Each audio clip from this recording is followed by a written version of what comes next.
Mails या females, teenage हो या ओल्ड एज, हर किसी को हेयर फॉल की समस्या कभी ना कभी आती है और हम जानते ही हैं सभी कितना कंसर्न रहते हैं अपने हेयर फॉल को लेकर। मैं डॉक्टर संचिका गुप्ता, कंसल्टेंट डर्मेटोलॉजिस्ट, इस वीडियो में डिटेल में बात करूंगी हेयर फॉल के बारे में, उसके कॉजेस, सिम्टम्स और उसको कैसे कंट्रोल कर सकते हैं। हेयर फॉल किन कारणों की वजह से होता है? हेयर फॉल के बहुत सारे कॉजेज़ होते हैं, जैसे कि nutritional deficiencies, emotional stress, physical stress, hormonal changes या कोई हम मेडिसिन स्टार्ट करते हैं तो उनसे हेयर फॉल होते हैं। कुछ न्यूट्रिशंस हमारी हेयर हेल्थ के लिए बहुत इंपॉर्टेंट होते हैं, जिसकी डेफिशिएंसी की वजह से हमें हेयर फॉल होता है, जैसे कि vitamin B12, vitamin D3, iron, zinc और बायोटिन। कुछ हार्मोनल चेंजेस की वजह से भी हमारा हेयर फॉल होता है, जैसे कि थायराइड डिसऑर्डर या चाइल्ड बर्थ, एबॉर्शंस या मेनोपॉज के समय पे हार्मोनल चेंजेस जो होते हैं उसकी वजह से भी हमें हेयर फॉल होता है। कुछ मेडिकेशंस ऐसी होती हैं जैसे कि एंटी कैंसर मेडिसिन जो हमारे हेयर को पुश करता है शेडिंग फेज में, जिसकी वजह से हमें हेयर फॉल होता है। हम कैसे जानेंगे कि आपका हेयर फॉल सिवियर है या नहीं? दिन में 50 to 100 हेयर लूज करना बिल्कुल नॉर्मल होता है, इतना हेयर फॉल हमें नोटिस भी नहीं होता। अगर आप दिन में 100 से ज़्यादा हेयर लूज कर रहे हैं, देन इस हेयर फॉल को हम सिग्निफिकेंट मानते हैं। अगर आपका हेयर फॉल सिवियर होता है तो आप नोटिस करेंगे कि शैम्पू करते वक्त या कोम करते वक्त आपके बंचेस में बाल निकलते हैं एंड ड्रेनेज फिल्टर्स में आपको काफ़ी बाल दिखते हैं। सडन सिवियर हेयर फॉल, जिसे हम टीलोजन एफ्लूवियम भी कहते हैं, ये किसी भी स्ट्रेसफुल इवेंट के 2 to 3 मंथ्स के बाद ही शुरू होता है, जिसमें हम 100 से ज़्यादा हेयर स्ट्रैंड्स लूज करते हैं पर डे।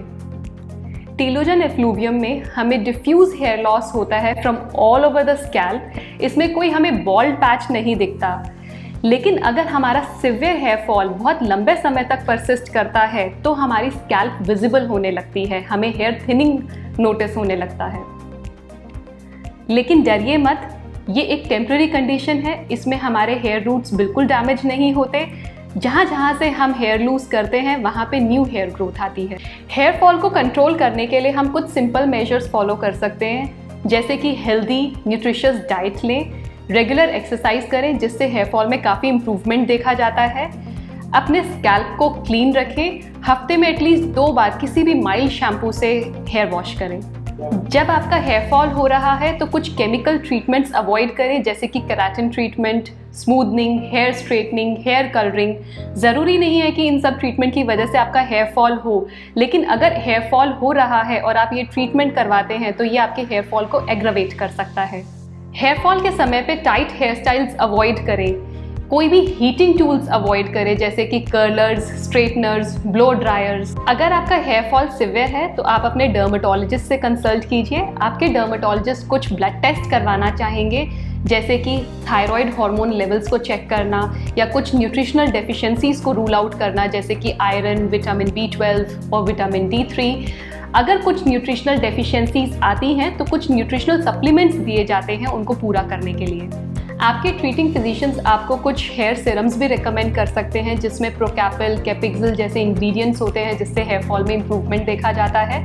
कुछ लोशंस या टिंक्चर्स भी आते हैं जिससे ब्लड सर्कुलेशन काफ़ी इंप्रूव होता है, जिसकी वजह से आपके रूट्स तक और ज़्यादा न्यूट्रिशन पहुंचता है और आपका हेयर फॉल इंप्रूव होता है। तो आखिर में मैं फिर से यही कहूँगी कि डरिए मत, हेयर फॉल एक टेम्पररी कंडीशन है।